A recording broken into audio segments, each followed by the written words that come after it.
Oh, just a second. Hello, everyone. Welcome back to the FPL Banger Show. My name is Siva. I'm joined by Sam. Game week 16, Sam, and just in time for Christmas, FPL have given us a present. Yep, early Christmas present. Well, they teased it, I guess, or revealed it, but we can't use it. So all we can do is watch and let our minds run wild on how we're gonna use it. But yeah. What do you think of it, Siva? Wait, before we speak about our thoughts, maybe you should just explain what it is for listeners who, are not caught up yet. Okay, so I think this is good because I suspect you and I will spend a lot of time trying to explain this chip to our friends. Who, because on first glance, you look at this and you think, well, what the heck is this? But I have started to understand it. So it's the mystery chip has been revealed as the assistant manager chip. And if you go on the FPL app, you'll see the chip now identified there.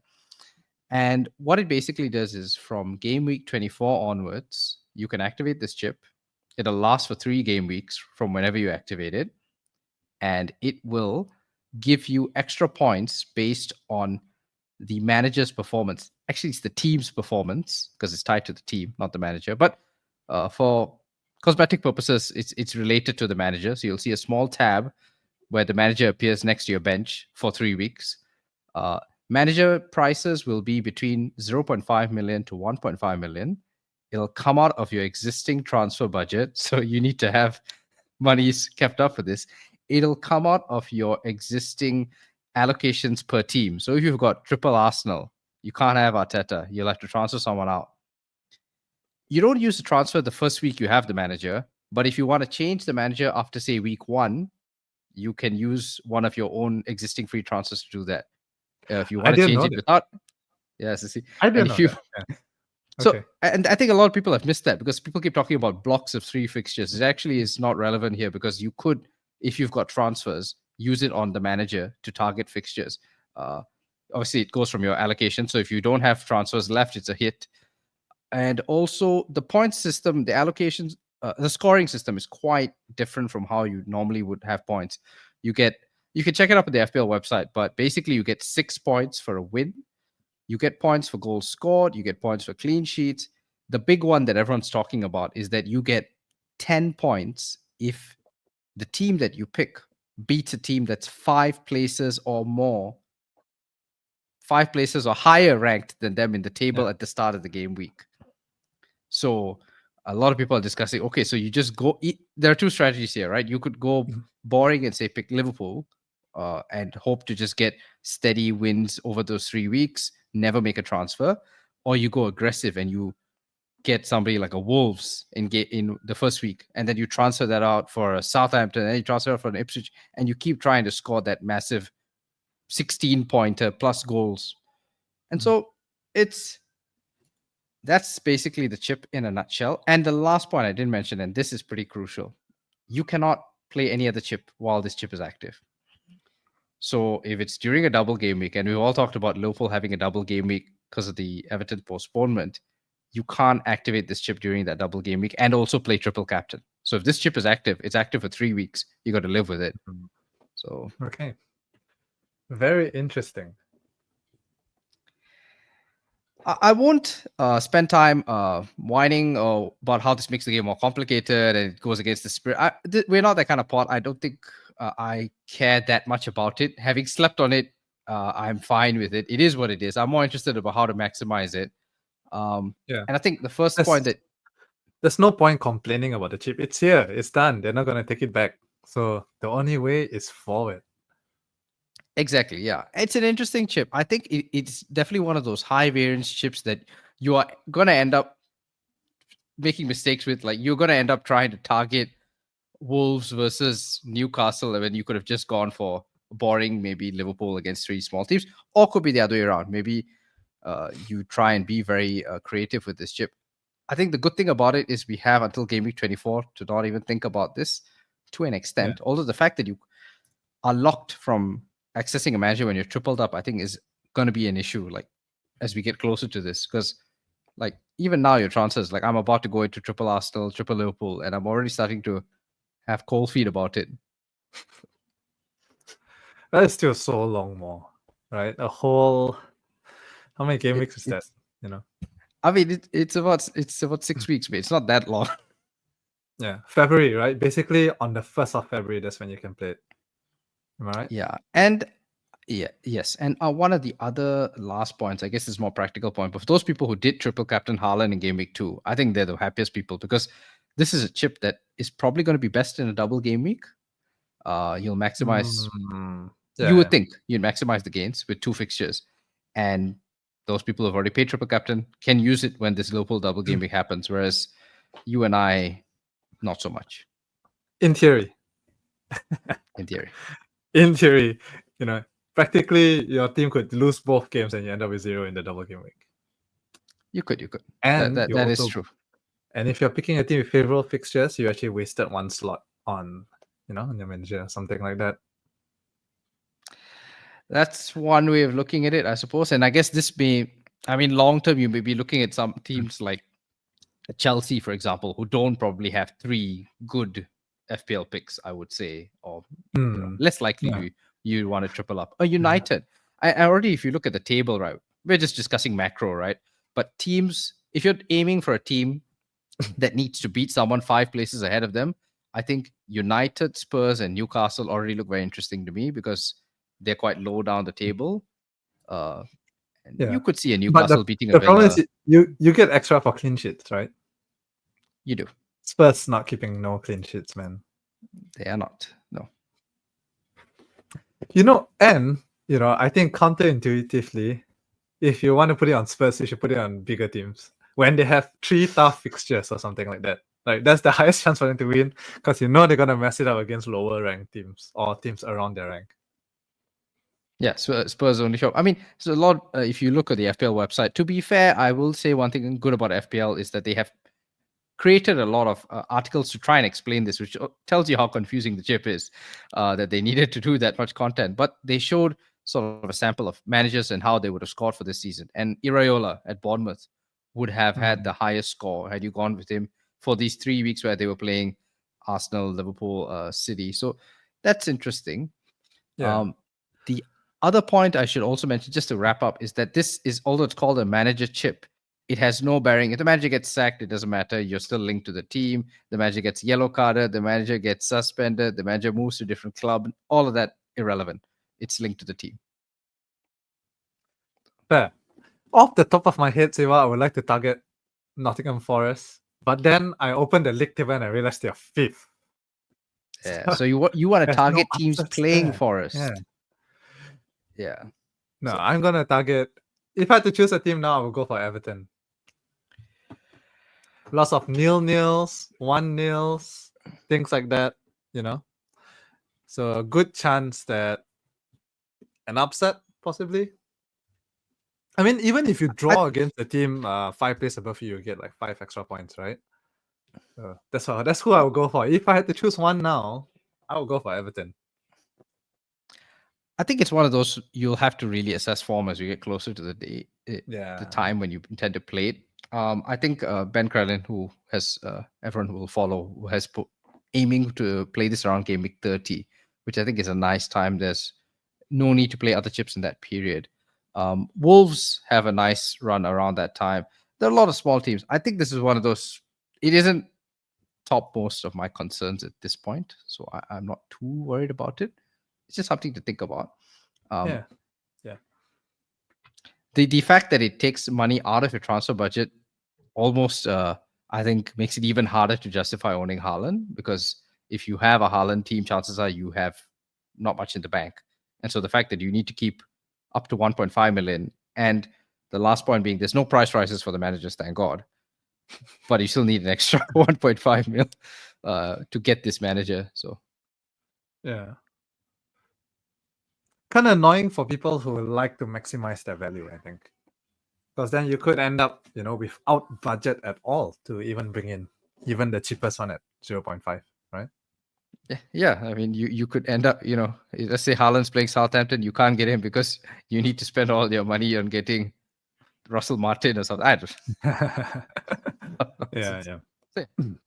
Hey, that's basically the chip in a nutshell. So I think we'll analyze the possible usages in the windows closer to game week 24. I think now, form's so volatile, and things could change between now and then. So I wouldn't worry too much about it right now. All right. So let's move on, Siva, and talk about the upcoming game week. Okay, so game week 16, right? And we obviously didn't record last week because too short. And as I suspect as we get closer to Christmas, it's going to be tough to sit down every single week. But that's fine because I think you want to get sort of this stretch over with. And as we come into it, I think the biggest question for this week is really, I mean, it's not captaincy per se, but it kind of is, right? Like this is probably what you're most concerned about this week, right? Because everybody has good fixtures this week, right? Newcastle play at Yeah. home against Leicester, Arsenal at home Quite insane. against yeah, it's crazy, right? This is a weird week. Arsenal home against Everton, Liverpool at home against Fulham. Everybody's got a good fixture this Saka week. at home against Everton. Palmer's at home against Brentford. So just like 6 captainable. I mean, Cunha, who although he blank tweaks in row, is at home against Ipswich, although you're not going to captain him, but good fixture. Wood at home against Villa. Lots of home fixtures this week, which I love. Yeah, home fixtures for the majority of the people you've picked, I think, is the theme this week. So I think let's not beat around the bush. Let's talk captaincy right at the top. Let's do it in reverse because I think to me that's the most interesting thing this week. I think transfers by and large are going to be fairly limited this week. So let's talk captaincy straight off the bat, and it's Palmer versus Salah, right? Yeah, pretty much. I mean, I would put a case for Saka as well. Which I know Would doesn't you? feel right, but he just came off Champions League with, was it 2 goals, 1 assist at Yes. home? So we're recording this on Thursday, right? And I suspect that most FPL content, which is recorded early in the week, would not have even considered Saka because people captained Saka last week and got burnt. Yeah, but that was away. You laugh, but Saka's home form is very different from his away form. Or Arsenal, Okay. maybe, as a whole. But it's not an easy fixture, is it? Though I mean, it's not a hard fixture, but it's not. Is it easy? Everton have sort of picked up in recent weeks. It's John Dyche. You expect all those. You could kind of say the same about Brentford against Chelsea. I mean, Brentford's record, especially away from home, is particularly bad, right? But in general, Yeah, that's true. Brentford defense is not good. I mean, I'm just saying, I don't think Saka deserves to be completely written off. I think he's a perfectly viable choice. If it wasn't that Salah and Palmer also are at home. Yeah, I mean,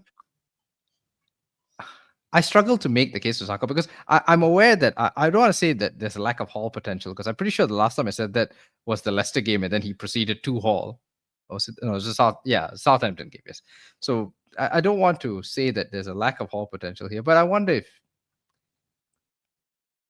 it's not the most in a week where Palmer has a very good fixture and Salah has a good fixture. I feel like Saka's always going to be the third most picked guy. It's just my feeling on it. yeah. Also, Arsenal have played in Champions League and have played later than Liverpool. For what it's That's true. And Palmer gets rested midweek, because it's not even in the squad. Palmer's definitely not traveling to Kazakhstan today. I would say, okay, Salah aside, right? Because I think undisputably the number 1 pick is Salah.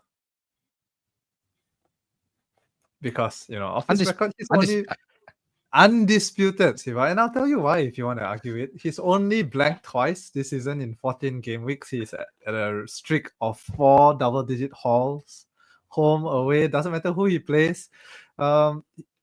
So only 2 blanks in 14 game weeks. And then only 2 single-digit scores, which is 6 and 9, and everything else has been double-digit.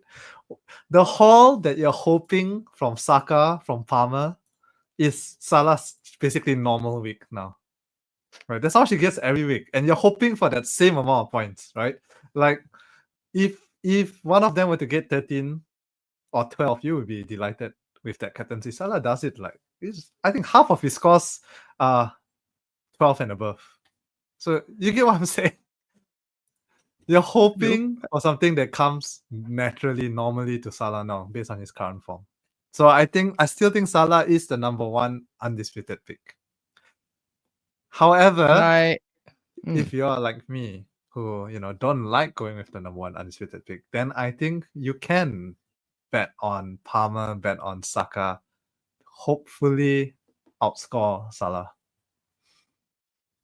But it won't be by I much. think I'll put it there. Like, you're yeah, definitely I mean betting against the house. that's a good point, right? So I suppose it depends on what kind of player you are, right? Because your starting assumption is these guys all have good fixtures, and when they all have good fixtures, you should just go with Salah because that's the safe pick and low floor, no, high floor. Sorry, yes, high floor. High All those floor, good high things. ceiling, high good Uh, form, good fixture, fixture proof. I Rested. wonder though. I mean, Not really rested in because he played midweek, but he was rested last weekend. So and that's where I was coming to, right? So he's not rested, right? Because they had to play midweek, and it was a tough game against Girona, which is basically a very weird team collection of like past Premier League, not all stars, but more like has-beens, right? Like Donny van de Beek gave away the pen. They had Dan Juma. They had Salah Stuani. scored in that game, by the way. So Oh yeah, for Salah's got a pen. But okay, so yes, they did good against Girona. They got their 1-0. But it's Fulham at home. Fulham have been pretty decent. Drew against Arsenal last week. Um, as opposed to Brentford, who generally just have been very leaky away from home, and one of the worst away records in the division. As you said, Palmer's rested midweek. Chelsea, in fact, the entire starting 11 is going to be rested, right? I mean, if you've seen the traveling squad to Kazakhstan, it's all their B team players.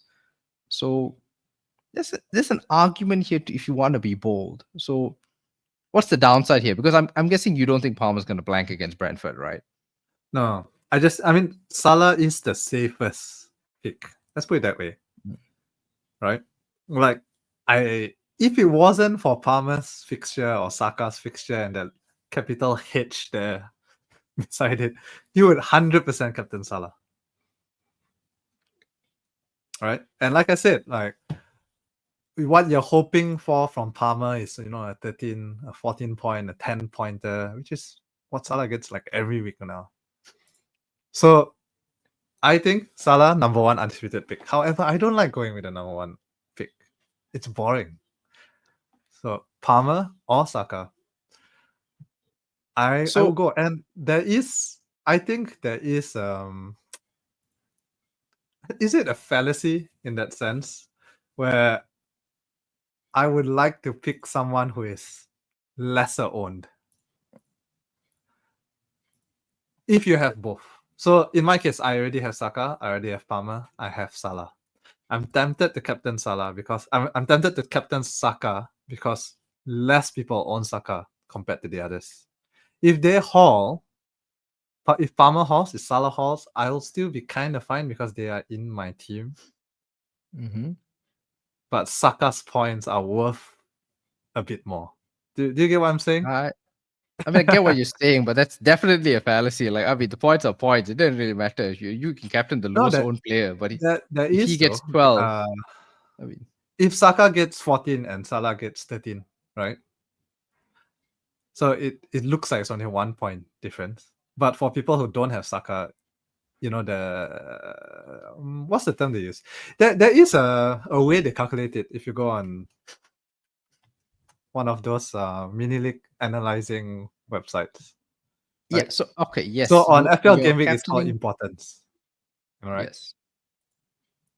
And if you were to captain a player that less people have, the importance usually is higher than the negative the value that you get from not captaining Palmer or Salah. Okay. Look, I The was talking points are though. worth more. Theory really works is if the teams that you're fighting with not only do not have Saka but have nobody else who will match his haul, and secondly, I mean, look, points are points. Okay, and as you said yourself, you're comparing a 13 pointer to a 12 pointer. What are we doing here, right? But I think that's what it's gonna come down to, honestly. I hate the fact that Haaland has continued on his goalless streak because that means everyone has moved out of Haaland. And consequently everyone kinda has the same team now, which annoys me because there's so Yeah, little chance for differentials. It's really template right now.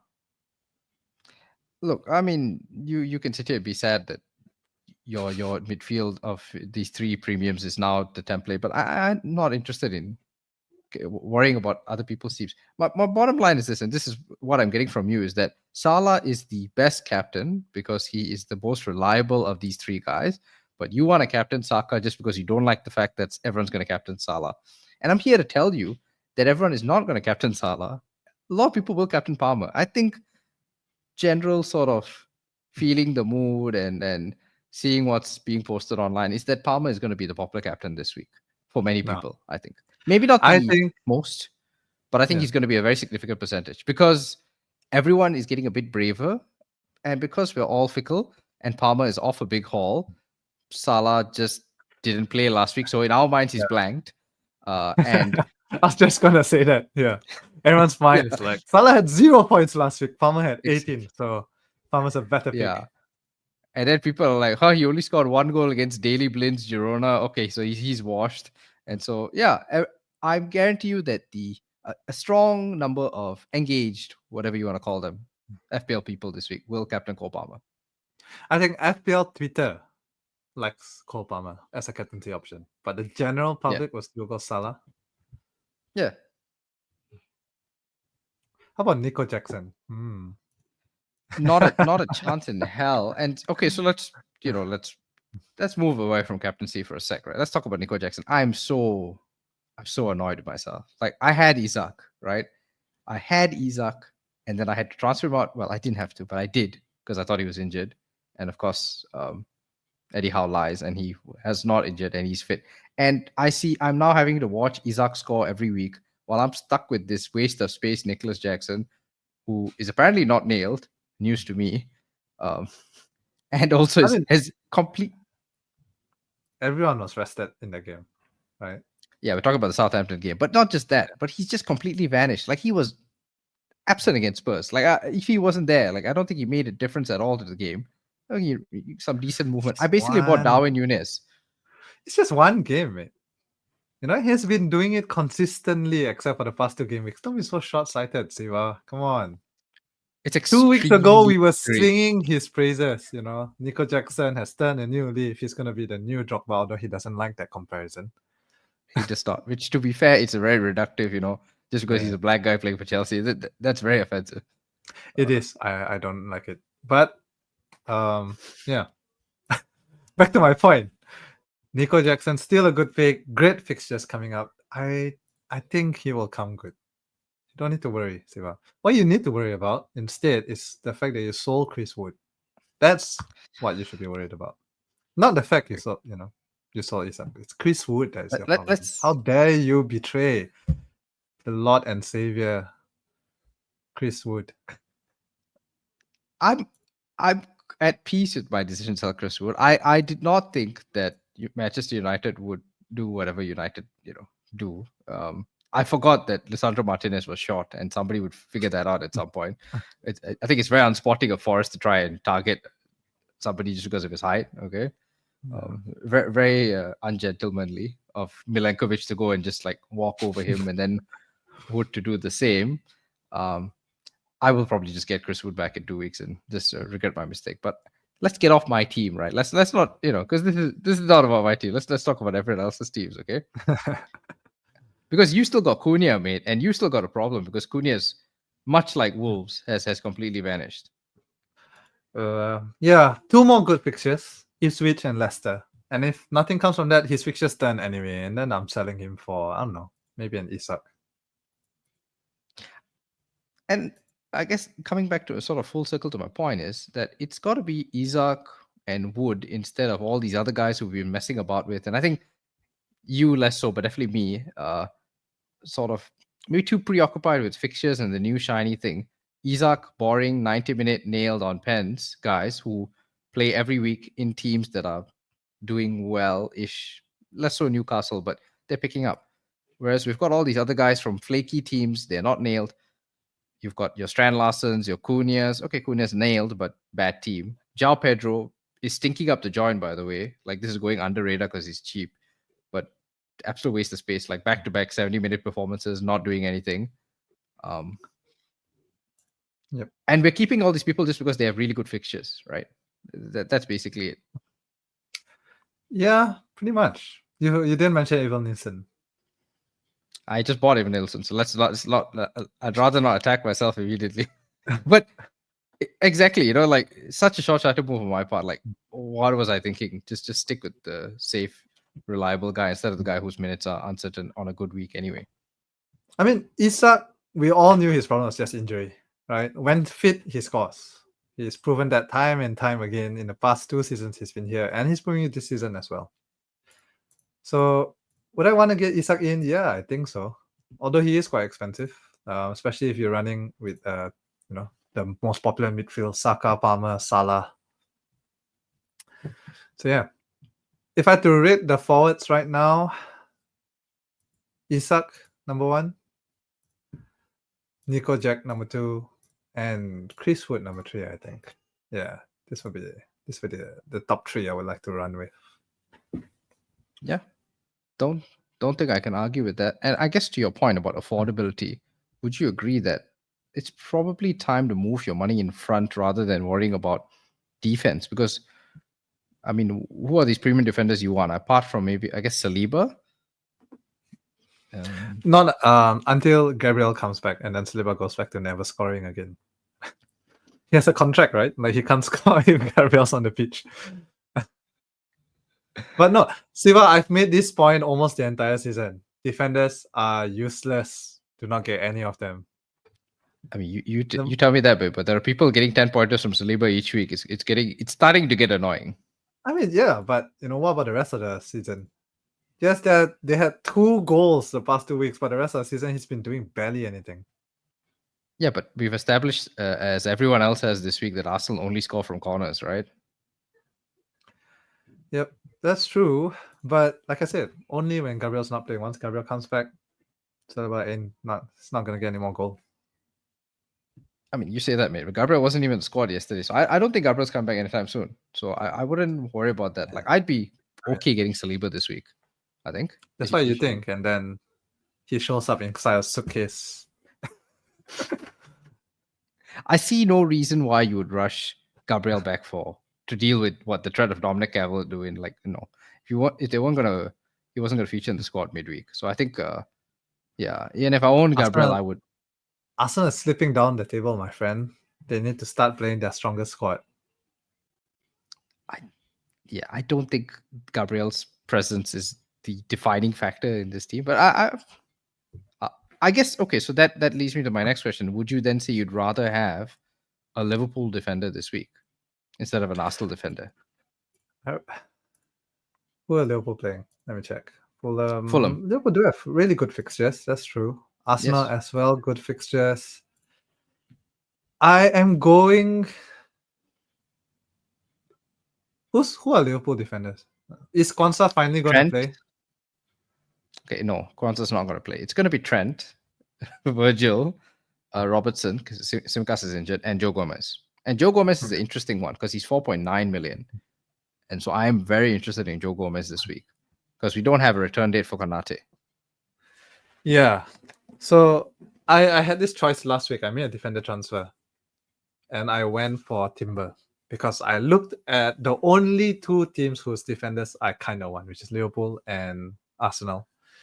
And I decided that I'll just get the cheapest possible starter, and that was Timber. It wasn't Joe Gomez because I feel like I'm cursed with Liverpool defenders because I brought in Trent, he got injured. The following week, I brought in Konate, and he got injured. And Trent turns out was not injured and came back. So I'm like, I'm not going to Joe Gomez anymore. Once again, Sam, I feel like you're drawing the wrong conclusions from a very unrelated sequence of events. The brain and the heart works differently, but the heart feels what it feels, my friend. Can't change that. Well, I got to make a defender transfer this week because obviously Rico Lewis signed off in style from my team last week. Goal and red card. I think Joe Gomez. I'm quite keen by Joe Gomez. I think he's really cheap for what he offers. I noticed that Trent against Girona sort of went back to the Trent of this season, which is not really getting forward again. back to his more defensive withdrawn role. So that could continue, or at least maybe he doesn't attack as much to justify the price. Maybe I can get away with Joe Gomez, 4.9 million, very cheap. Allows me to have this heavier attack. Maybe get Isak, get Jackson, get, I don't know, someone else expensive, Chris Wood, I guess, and have that stack midfield as well. Keep Bruno. We didn't talk about Bruno. Do we need to? Hey, United has back fixtures coming up. that they do. What do you mean? They got good fixtures coming up. What are you talking about? I mean, it's United, so it's debatable whether it's If good there's fixtures. one team I feel that will kickstart City's resurgence, it will be United. If I had to choose one team in the entire league, it's going to be United. Okay. United's next set of fixtures, right? So City, what is it? One win in 10. Bournemouth, Wolves, Newcastle, Liverpool, Southampton, Brighton, Fulham, Palace. That takes you up to February. These are on paper Honestly, good fixtures. I guess the only good fixtures here are probably like Wolves away and Southampton home in 21. Because Bournemouth is strong, Newcastle is strong, Liverpool strong. City, I don't know. I really don't know anymore with City. So you're really not rating United's chances. I guess you're taking the Forest defeat very, very much to heart.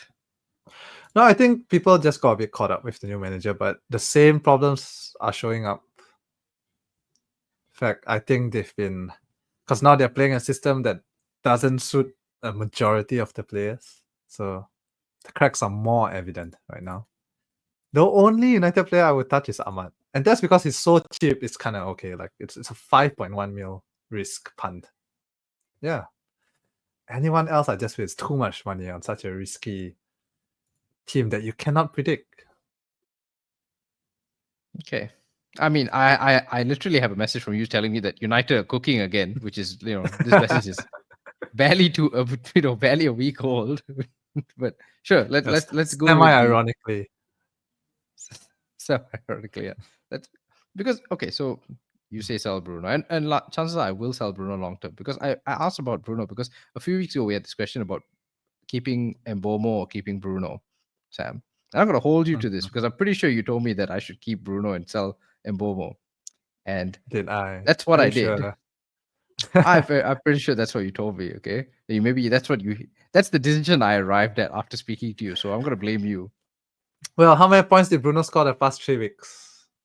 Okay, let's not do it cumulatively because Brian Mbeumo just came off a 13 I point. told you to keep Bruno. I didn't tell you to bench him when he hauled. Okay, we're getting sidetracked here. Okay, but Brian Mbeumo, you got a lot of stuff to answer about. Okay, I haven't even just got to Ryan Aït-Nouri. Okay, so let's talk about Brian Mbeumo. Mbeumo just had one haul in the past 6 game weeks, and everyone's like, "Oh, I regret selling him." You know, you sold him 5 game weeks ago and got someone who has performed better. Just because he had one haul, everyone's feeling regret. No, man. He has consistently shown that he has not been up to it the past. I think in before the Newcastle game, like in the past 5 game weeks, he had 1 or 2 shots on target. I remember seeing that stat. One game does not become a trend, Plus the fixtures are turning. Really tough fixtures. Chelsea away, Forest, Brighton, Arsenal. Southampton one good fixture, and then City, Liverpool. So you're not having any sellers remorse here with Brian Mbeumo? No, none. Okay, fair enough. I have some because my other issue with not owning Brian Mbeumo is I struggle to tell you who is good in that price bracket at this moment, right?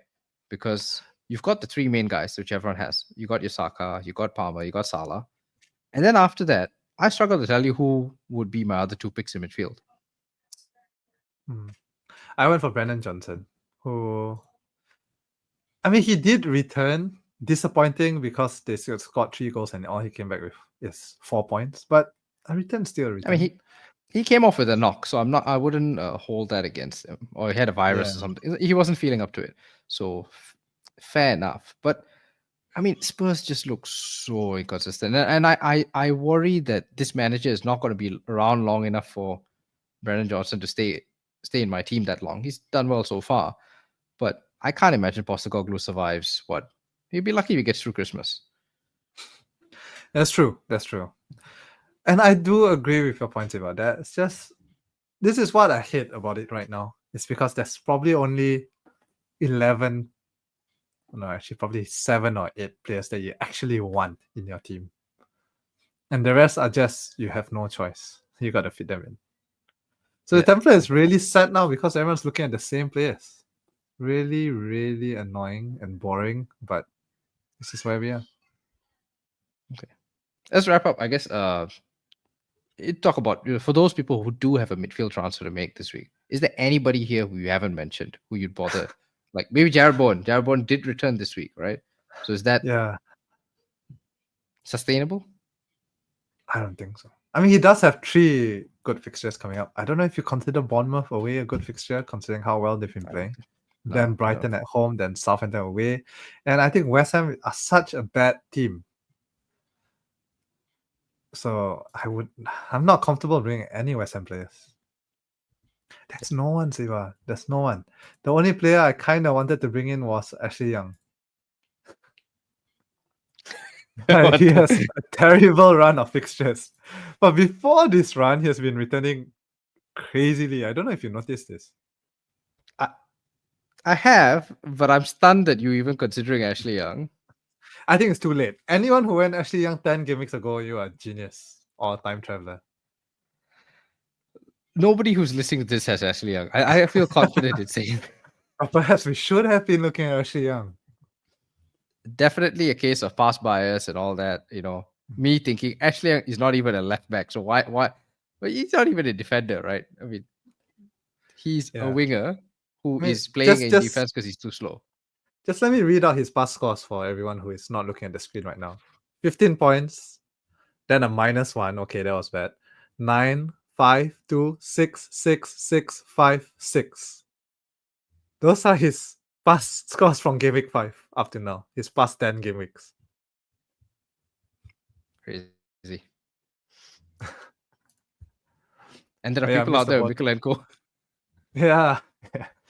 Anyway, missed the boat on Ashley Young because he has like 3 of the worst fixtures possible coming up.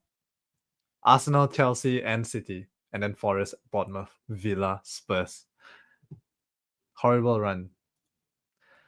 But yeah. Besides that, there's just no one. There's no one, Siva. There's no one else to bring in. I don't know what to talk about anymore. Last player who I will mention before we sign off, because I see a lot of hype for this and I'm not sold. And I assume you're not sold because it didn't come up when we were discussing it. Enzo Fernandez. Starting, scoring, assisting. To me, this is all a fluke. He's really low. He's only in the team because Caicedo's playing right back because they don't trust Gusto. None of this feels sustainable to me. I'm not interested. Yeah, I agree. I'm pretty sure we said the same things about Gundogan some time back. Gundogan so long ago. I agree, Siva. I agree. I don't think it's sustainable. Yeah, that's all I have to say. It just doesn't feel right. It just, like you said, his place wasn't even secured in the team. I mean, 3 weeks ago, he wasn't even a starter in this team. And yeah, the goal against Spurs is a worldie. You want to go there, fine, but I wouldn't be starting him most weeks. And he's not the kind of player who you can start for the easy fixtures. I mean, how do you know he's going to even play? Where he's going to play on the pitch? Like all of those roles, I think it's just too many question marks. It's not somewhere abusing a transfer. Yep. Agreed completely. Yeah, I think that's us this week, Sam. All right, then. Christmas is coming, guys. So enjoy your holidays. Enjoy checking your FPL teams while you're on holiday. And we'll see you whenever next we record. Yeah, enjoy, in big inverted commas, but yeah, sure. Get your green arrows, guys. And bye.